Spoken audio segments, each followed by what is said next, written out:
Christy Fermin ibinahagi ang kanyang komento at opinyon patungkol kay Sarah Geronimo at sa ina nito. Alamin ang buong detalye.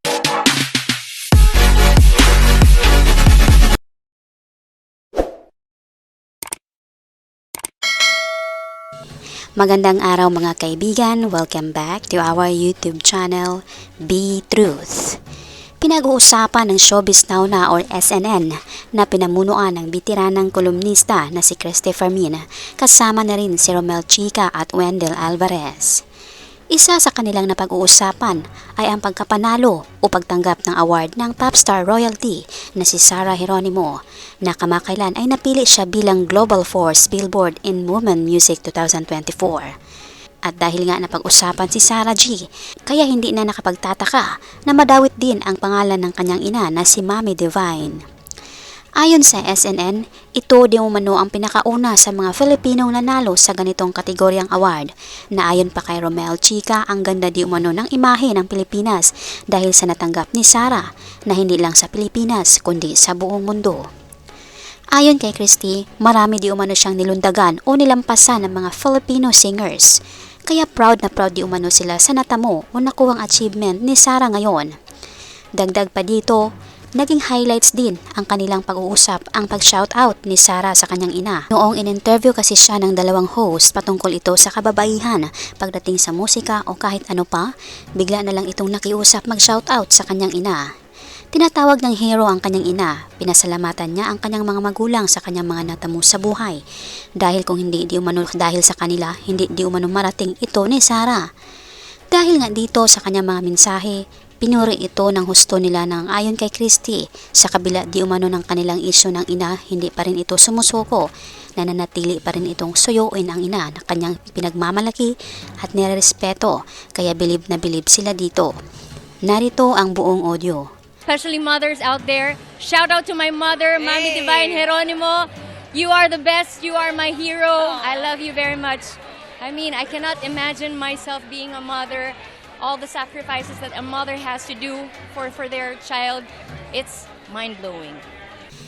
Kaya naman bumilib sina Christy Fermin kay Sarah G dahil humble at hindi nakalimot tumanaw ng utang na loob. Kaya di umano marami itong natatanggap na blessings dahil grateful ito lagi sa sarili. Dagdag pa ni Wendell Alvarez na hindi di umano nasasangkot lagi sa issue si Sarah dahil hindi siya makuda katulad ng iba. Hinahayaan lamang di umano niya ang mga bashers. Ang mas mahalaga kay Sarah ang future career at ang kanyang pamilya, kaya di umano nilalapitan ito ng grasya.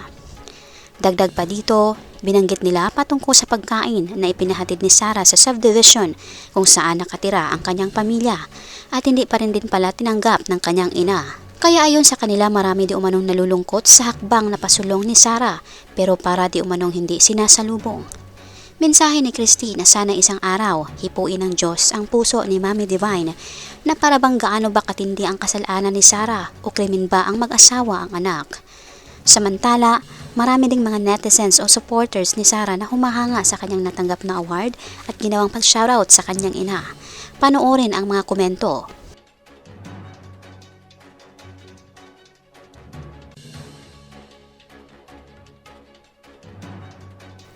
Kayo kaibigan, nalungkot din ba kayo sa sitwasyon ni Sarah G na ginawa ang lahat upang makuha ang loob ng ina, subalit hindi pa rin ito tumalab? Sapat bang dahilan ang pagpapakasal niya? Ano kayang kasalanan na gawa ni Sarah bakit mahirap patawarin ng ina? Kaibigan, ano man ang iyong opinyon o komento, welcome kayo dito. By the way mga kaibigan, mag-shoutout na naman po tayo sa mga latest or newest comment ng aming minamahal na viewers. Malakas ang shoutout po kina Raquel, Hisam Makasulong, Aurora Pagaduan, De Guzman Turk, Alex 143, Shirley Ortega, Ricky Nishimura, Nazareno Paulo, Noel, at Jeff Pugi. Malakasang palakpak po sa inyong lahat. Marami pong salamat sa inyong pagbibisita at pag-effort na rin na magkomento. Pasalamatan din po namin kayong lahat naming minamahal na viewers.